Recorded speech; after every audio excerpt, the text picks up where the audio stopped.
నిన్న మాజీ శాసనసభ్యులు కుర్చొచ్చినట్టు మాట్లాడే విధానం చూశారు మీరు. 2 నెలల కాలం అయింది నేను ఎమ్మెల్యేగా నెగ్గిన తర్వాత. 2 నెలల్లో ఏ ఒక్కరోజు కూడా డెవలప్మెంట్ గురించి ఆలోచించాను తప్ప నా కోసం, నా వ్యాపారం కోసం నేను ఆలోచించిన విషయం ప్రజలందరికీ తెలుసు.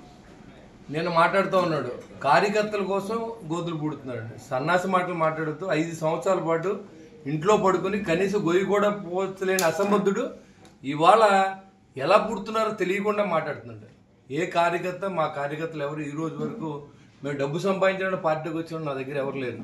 అందరూ కూడా పవన్ కళ్యాణ్ గారు సీఎం అవ్వాలి, రాష్ట్రంలో జరుగుతున్న అవినీతిని అంతమొందించాలి, రాష్ట్రాన్ని బాగు చేయాలి, లూటీ నుంచి ఆపాలని చెప్పి ప్రయత్నం చేసిన జన సైనికులు ఉన్నారు మా దగ్గర.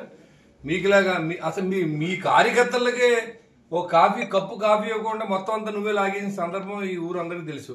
ఇల్లు కట్టిన కానించి, బ్రాందీ షాపుల్లో కానించి, మట్టి అమ్ముకున్న కానించి, గ్రావెల్ లారీ కానించి, గ్రావెల్ రోడ్ల దగ్గర నుంచి, లిక్కర్లో షాపులు కమిషన్ దగ్గర నుంచి, శాండ్ యార్డ్ కానించి ఏది వదలకుండా రాష్ట్రాన్ని జగనన్న కాలనీ పూడి దగ్గర నుంచి, జగనన్న కాలనీ కొండం దగ్గర నుంచి అవినీతి లేని పరిస్థితి లేదు నీకు. అన్ని వాటిల్లో ఇల్లు కట్టుకుంటూ డబ్బులు ఇవ్వాలి.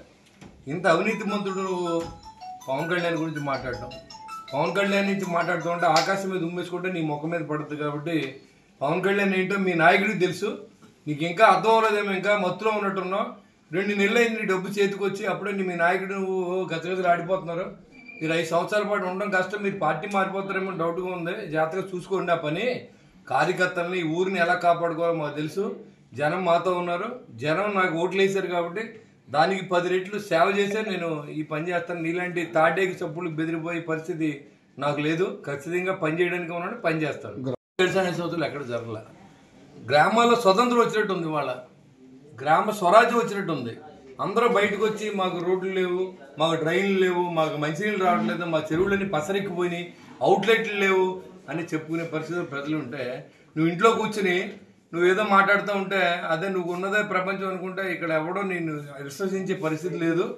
నీ టైం అయిపోయింది కాబట్టి నువ్వేదో 2 నెలలు టైం అయిపోయి డబ్బు కనపడక ఏం మాట్లాడుతావు అర్థం అవుతుంది. కాబట్టి ఇంకా దాంట్లో బయటకు వచ్చి ప్రజా జీవితంలోకి వచ్చి ప్రజల కష్టాలు తెలుసుకోమని కోరుతాం.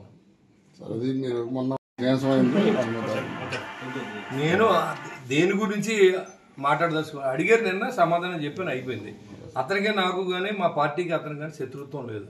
కాబట్టి వాళ్ళు ఏదైనా మాట్లాడినప్పుడు మనం మాట్లాడాలి, కానీ ఉత్తరే మనం మాట్లాడదు. అతను మొన్న మాట్లాడి నేను మాట్లాడిన అయిపోయింది. మళ్ళీ వాళ్ళు మాట్లాడితే అప్పుడు మీరు అడగండి, నేను కౌంటర్.